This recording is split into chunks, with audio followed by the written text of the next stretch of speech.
Welcome, everyone, to What the Force, and welcome to our continued conversations about Visions Volume 2. And this episode is on Screecher's Reach. Joining me to discuss this is my good friend, Hammie. Hi, everyone. Hammie, where can people find you if they're looking for more of your thoughts online? I'm on Twitter at Balance Padawan. Awesome. Let's dig into Screecher's Reach. If you're looking for what we talked about to do with Sith and kind of the season overall, go check out that episode. It was the one before this. So Screecher's Reach is from a studio in Ireland called Cartoon Saloon. Like we had mentioned in the previous episode, we love that each one of these is coming from a different country. So this one, you could definitely hear the Irish accents, and the mythology itself was also Irish-based. Yep, it was. And actually, the director, Paul Young, did an interview for IndieWire where he talked about how it's like a play on Empire Strikes Back, where Luke faces his fear, and what happened there was something actually in there, or was it a different sort of test? We used the Banshee sort of story from Ireland, like the screaming ghost, symbolic of an important death in the family. And then there was it was interesting to bring in Irish voice actors, Angelica Houston, as well as Irish voices and Irish history. I love this. And this ties back to overall how these are deeply personal stories that we're getting in Visions Volume 2 that represents kind of the region, but also the personal stories that people are telling. And I just wanted to talk ever so briefly about some folklore and psychological elements that are happening inside of this before we dig into the story. So when you have a ghost, because it is represented, like they say, the ghost of Screecher's Reach. When you have a ghost from a psychological perspective, that represents sort of if it's a banshee, it's sort of like the idea that this is a natural element, sort of like how hurricanes happen or tornadoes happen or storms happen. There's a natural evil to the world. When it becomes a ghost or a human-like figure. Yes, that's what I was going to say. It gives a ghost, when you first think about it, means that it's humanized in a way. Yeah. That it has a human body at some point. Yeah, it was human. It represents more that there is a darkness in all of us, and all of us could become this manifestation of evil. Banshees are more natural, and they come from this idea that they're fairy spirits that herald a death in the family. So like death is part of living. And yes. It is, fairy mounds are in fact graveyards found in Ireland. They're found actually all throughout kind of Europe, these mounds. And they have like this unique sort of spooky folklore around all of them. And there's a herald to a death, which symbolically, when we talk about mythic journeys, is transformation. That's really, really key. When we have a humanistic element that is villainous or scary or dark like this, it's because it shows that the villain stuck in the underworld is us. They could become us at any moment. And especially loneliness opens up the potential for us to fall into darkness. And we then end up building the underworld around us. Yes, I think it goes hand in hand, loneliness, and in this story specifically, vulnerability. Feeling that vulnerability and that isolation. We'll get to the actual characters, but they're amongst friends, and yet the main character is in search of more, what she thinks is more, a better life. But by mistake, she falls into a trap. It's open for interpretation, but that vulnerability makes her open to not seeing the darkness for what it is. That it could be a part of her. Yeah. Oh, so cool. It's very, very cool. Yeah, this is, and I wanted to go back, since the director Young had mentioned Empire. I think we had talked about in the first episode that a lot of these have to do with that going into that cave, the cave that Luke goes into, the cave that Rey goes into, that personal, where you're forced to face the darkness. For Luke, it was his father. For Rey, she thought she was looking for her parents, but it was the darkness shows herself back to her. In this case, it's the same thing. And I think it's really cool having that added layer of culture to each of these. makes them fresh and new.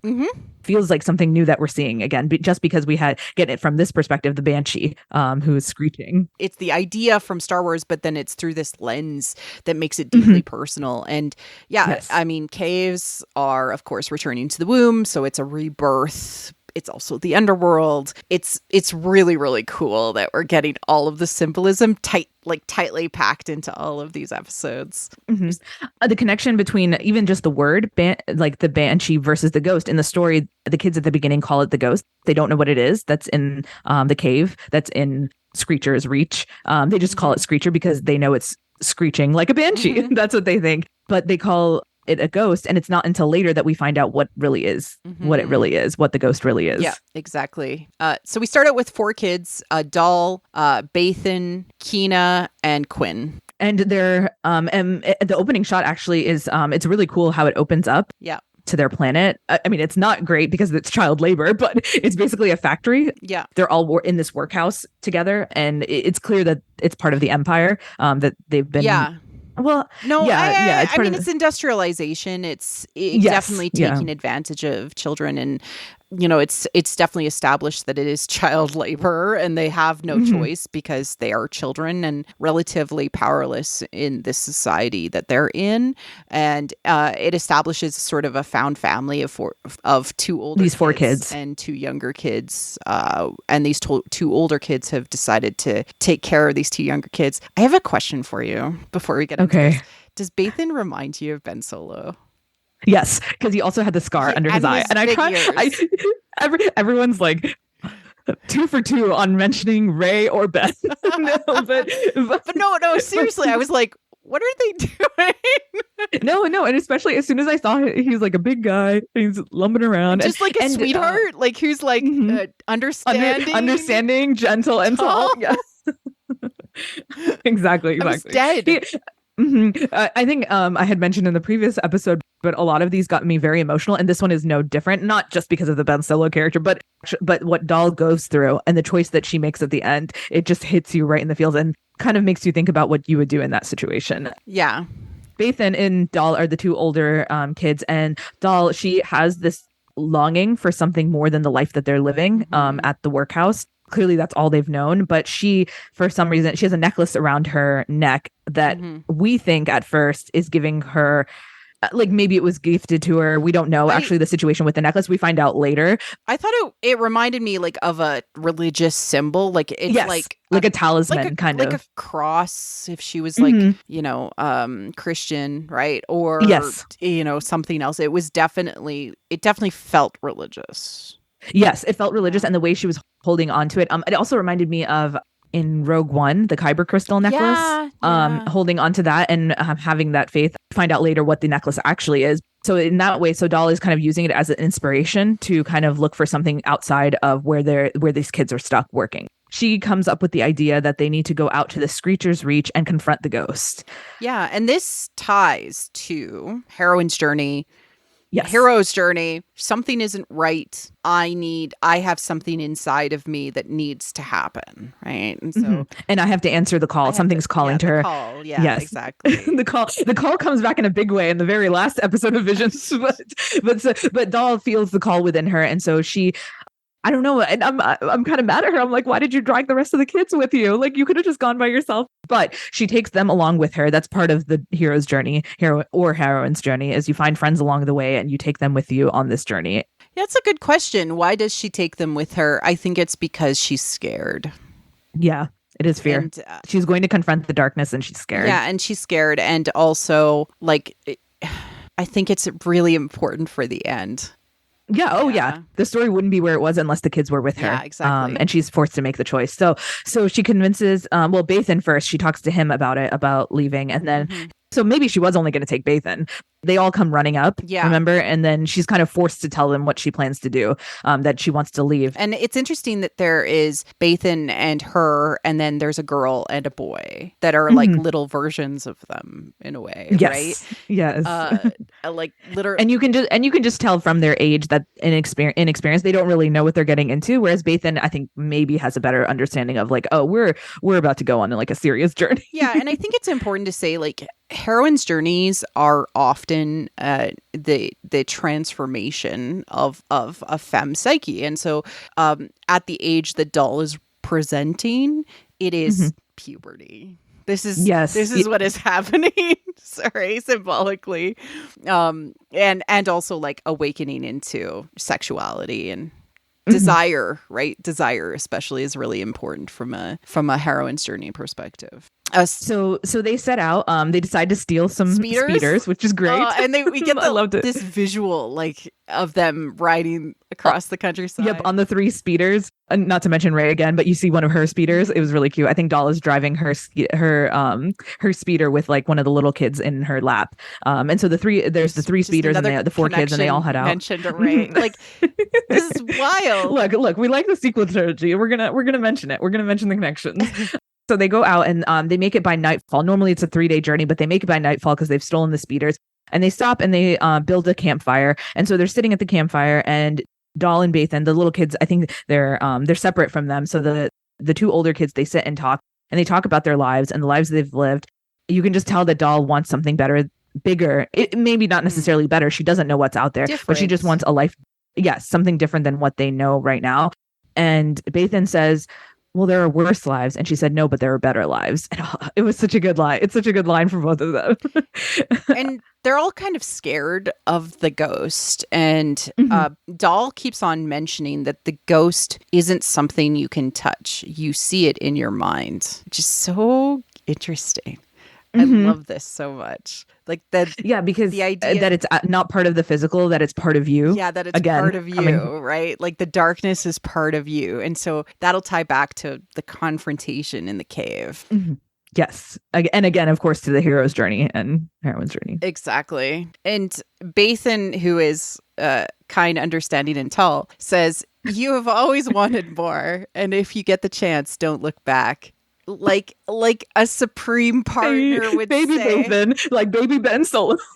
Like literally, like, honey, like I get it. You've always wanted more for your life, and I support you, and I'll take care of the kids. Aw. Oh, exactly. And Dull has this like mantra as they approach the cave on foot, which is quite a common motif in. So they ditch the speeders, and the little kids are like, why can't we stay on the speeders? But then Bathan and Doll are both like, no, we have to go the rest of the way on foot. And so it's really cute. We've got another way of traveling. And then he throws one of the little kids over his shoulder, on his shoulders, like, and it's so cute.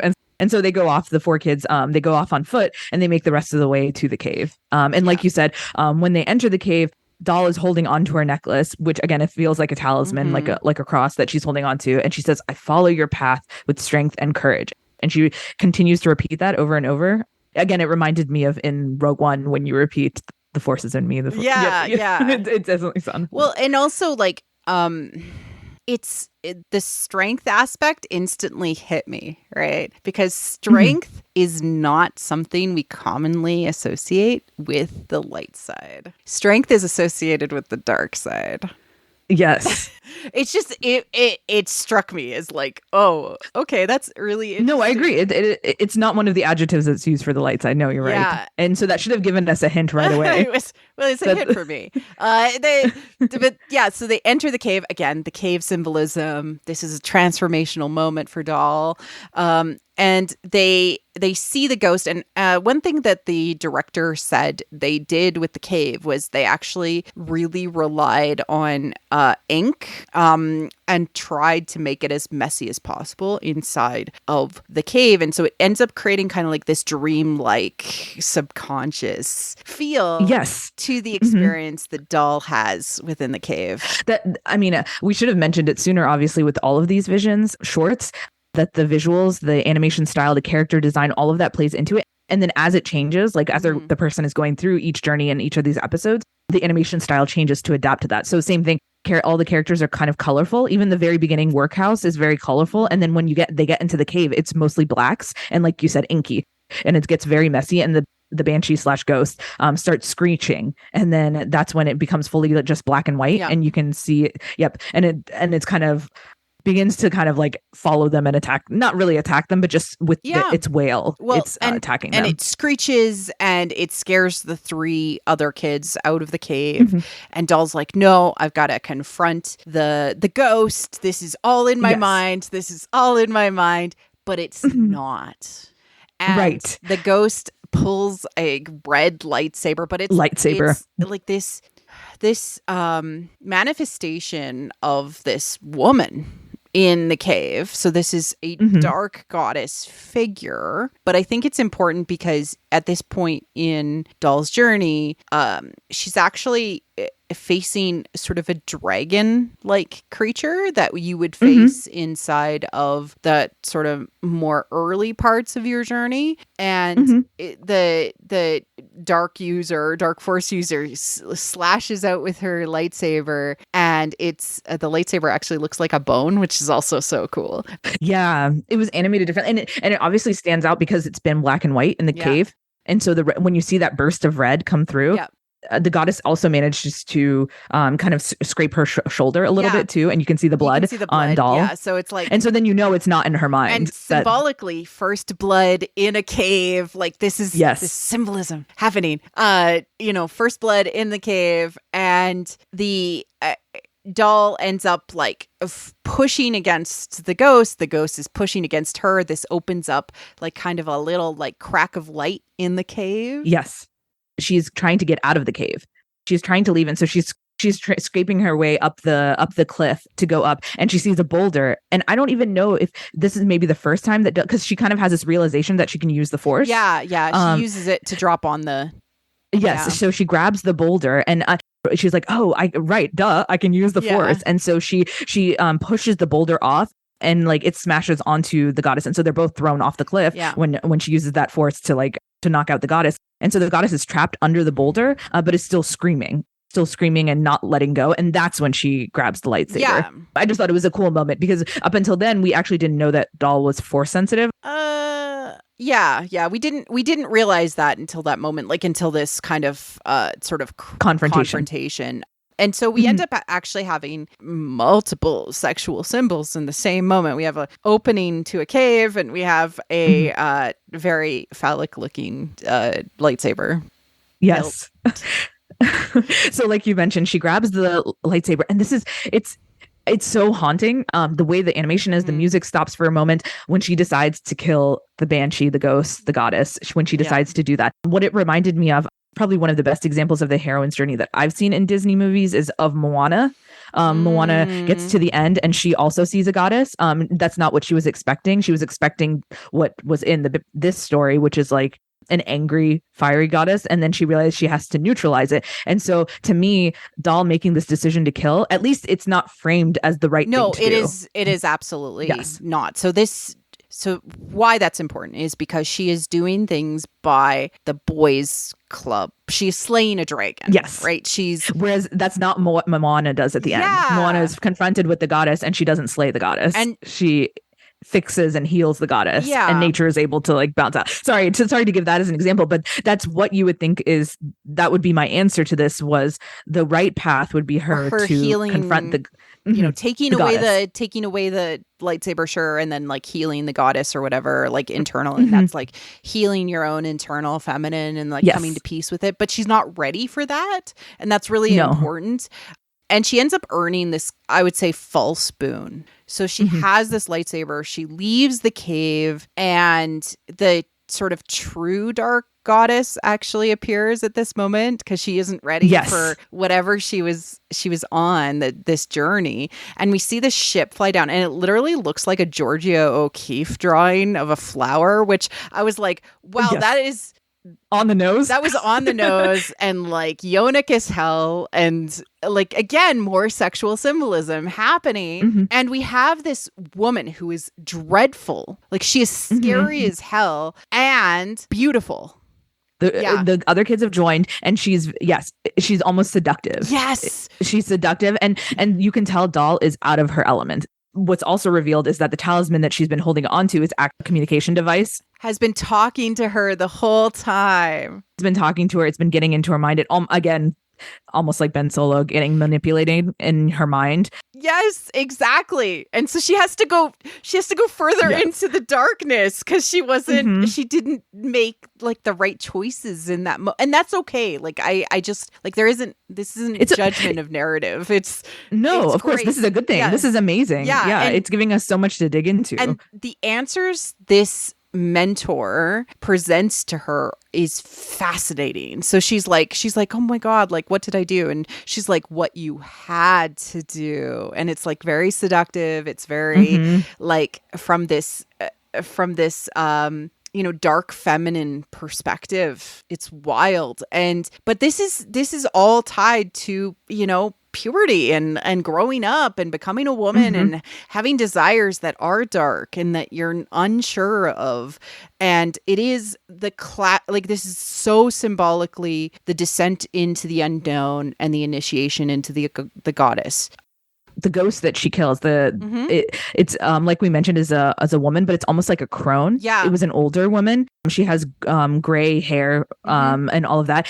But the goddess who comes and finds her and confronts her, you can tell is much younger, much healthier. She hasn't withered away and is, I don't know. It was just kind of, it's that dichotomy that's also again shown in Disney movies of the crone and the maiden.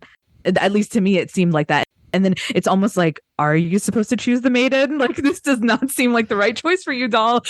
Well, it's more like I would say that this woman, because she comes out of a vagina-shaped ship, is actually a mother, a dark mother, in my opinion. But she is the true dark goddess. Like, she is that, and she's like, you must come with me. You've passed all these tests, but there's only room for you, because Doll asks if her friends can come along. Can come with them. Yeah. And of course, the friends can't come. And I was looking at some reactions on Twitter as well. I don't think anyone expected this from this story, because when it starts out, it's just 4 cute little kids. And even from the animation style, you don't expect it to get this dark. It was a very dark story. And then when Doll is forced to make that decision of like either, going on to what she thinks would be a better life, might not be a better life, or her friends, she ends, and you can tell it's framed that this might not be it's someone falling to the darkness. It is. It's someone, we don't really get to see that. Obviously, keep saying Ben Solo, but like we never actually got to see his fall moment other than in the comics. So to see that moment is actually very sad and heartbreaking. You see her leaving her friends behind, and it plays back to Bathan's quote from earlier where he says, if you ever get the chance, don't look back. And she kind of tearfully turns to him and said, that's what you said, right? Like she wants that confirmation from him that she's making the right decision. She said, you said like, if I do this, like I can't look back, right? And she does. And so of course she looks she does look back. She looks back moment. Because she knows she's making the wrong decision. She's not. Yeah. Because she's going away from her family, from her friends, and she's leaving and going on this like solo journey, which, okay, so from a symbolism perspective, that's what you have to do when you go into adulthood. You don't choose when it happens, and you're going into the darkness and you're going into the unknown, and you're going to be confronted with all of this sexual symbolism and all of these experiences, and then you're going to transform because of it. And, the hope is that she would come out the other side, but there are many people that just don't, right? And and that's where it's left very open to self-interpretation. And honestly, if you're like, it's going to be bad or it's going to be good, it's like a magic 8-ball, literally. Yes. That is saying more about you than it is about the story. We don't know. Yes, we don't know. Yeah. But at least to me, it feels kind of distressing and heartbreaking just because of the way that the music changes and that shift in her, like on her facial expression and everything when she's forced to kill the goddess. Because she could have left the goddess, right? She could have left the ghost under the boulder and like just walked out of there. Exactly. But she didn't. She didn't. She did what she had to do, which was kill her. But quote unquote, had to do. How do I say this? In so many ways, there is no way forward but you can't stay a child forever. Yes. Right. Right. That's the idea, right? You had to do it.